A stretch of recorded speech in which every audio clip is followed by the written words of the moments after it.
With 352 different angles to cover from up B alone, and a forward B that can shorten to 5 different lengths, edgeguarding Fox and Falco is extremely difficult. Thankfully, Falco's lasers are a low-lag option with unlimited range that can force Fox to recover with limited options. This video is the first of a 2-part series exploring how to use Falco's lasers to set up easier edgeguards against Spacies, and the basics of edgeguarding Spacies with Falco's lasers. In part 1, we will look at the basic flowchart of when to laser and how to follow up when the laser connects. So what makes Falco's lasers such a strong edgeguarding tool? Well, lasers create areas kind of like lanes that force Falco and Fox to recover in specific ways. By limiting your opponent's recovery options, you can cover the remaining options more easily and secure a kill. Also, lasers have unlimited range, which allows Falco to cover certain recovery options from across the stage, and their low lag allows Falco to fire lasers without having to heavily commit to anything. To understand how to use lasers to edgeguard Spacies, you need to understand how Spacies recover. Generally speaking, you can divide Spacies recover options into 2 sections, the area level to the edge and above, and the area below the edge. Let's call these areas Zone A and B. When Spacies are in Zone A, they have access to all of their many options. They can up B in any direction, forward B, shine stall, or even air dodge. However, once they're below the stage, forward B and air dodge options are out of the picture. At that point, all they can do is up B from below the stage. This means that your goal when edgeguarding with lasers is to get the Spacie from Zone A to Zone B, where their options are limited. So let's see this in action. No laser, so. Here's PB, lasers him all the way down, and there's an easy down RKO. As you can see, PPMD uses Falco's lasers to slowly drop Fox into Zone B, allowing him to easily edgeguard Armada's Fox with a down air. While this scenario proves how useful lasers can be, knowing when to fire a laser and when to commit to a different option can be tricky. So to better help players understand when to use lasers, I've created a little flowchart. Because lasers help to move your opponent from Zone A to B, the first step is simply to check whether your opponent is in Zone A or B. In this case, PPMD sees that Armada is in Zone A above the edge of the stage, so he moves to the second step for the flowchart. Now PPMD has to ask himself, can I fire a laser without needing to commit? What I mean by this is that if you fire a laser, could your opponent potentially avoid it and recover? If the answer is no, firing a laser is always the best option, as it will weaken their overall recovery options without costing you anything. In the example we just looked at, Armada was still in hit stun before PPMD fired a laser, and then, when Armada started his up B, he was vulnerable to another laser. In both cases, firing a laser is safe because Armada isn't able to avoid it, and firing a laser won't prevent PPMD from being able to cover another option. In the situation we just saw, the flowchart would look something like this. First, PPMD identified that Armada was in Zone A. Then, he checked to see that he could fire a laser without committing. Because Armada is in hit stun, PPMD recognizes that he can fire a laser without needing to commit. Once again, the flowchart repeats itself and PPMD realizes he can fire another laser without committing.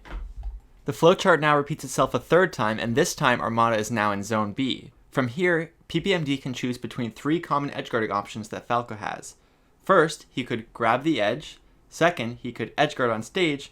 Or 3, he could suicide dare. In this case, PPMD chooses to edgeguard Armada on stage and hits him with a dare to successfully take his stock. This clip demonstrates when laser is the clear choice, with 0 downsides, but that's often not the case. Let's look at a different kind of situation where firing a laser is a commitment. Here we see a similar situation. Once again, PPMD is looking to edgeguard Fox and uses lasers to make that easier.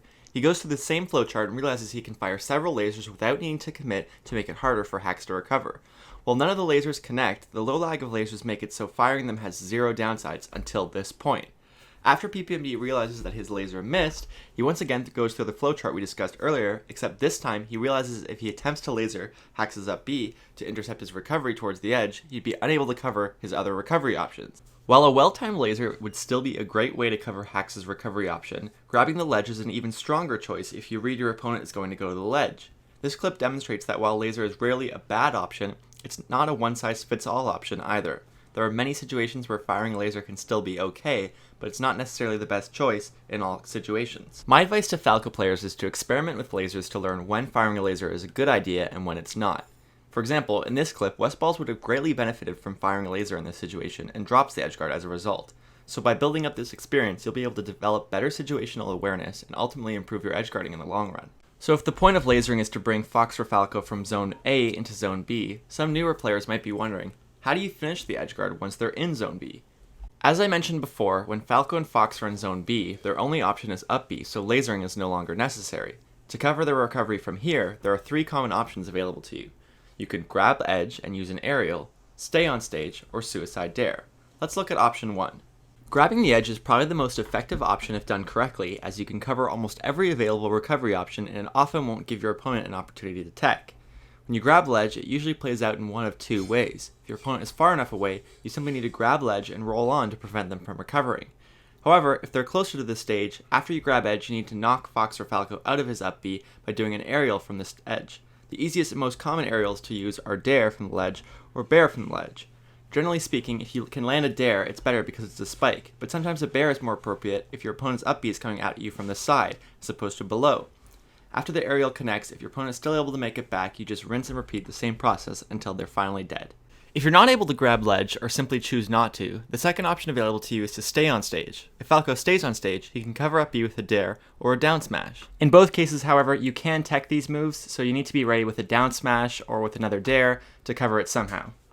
The last option is to run off of the stage in either double jump dare or suicide dare. This option is incredibly powerful as it also removes your opponent's ability to tech and covers the up B before it has a chance to go off.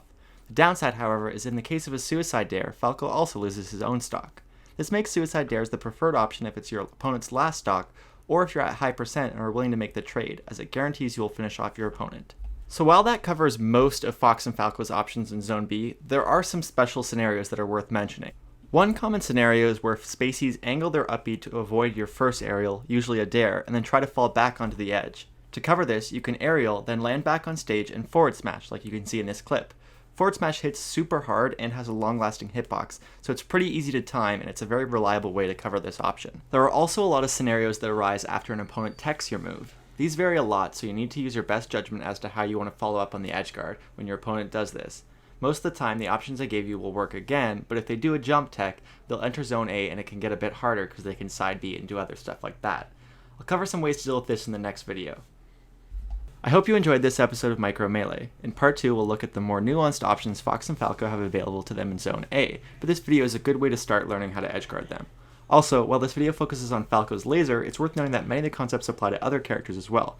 Fox is an obvious one, but Samus's missiles, Peach's turnips, and Sheik's needles are all great ways to move Spacies from Zone A into Zone B, where their options are limited. If you enjoyed this video, please consider subscribing to the channel and liking the video. I'm making new videos every week, so there's lots of great Melee content in the pipeline coming up. You can also support this channel by joining me on Patreon. Working a full-time job on top of producing videos is pretty difficult, so supporting me for as little as $1 a month really goes a long way in helping me produce more content.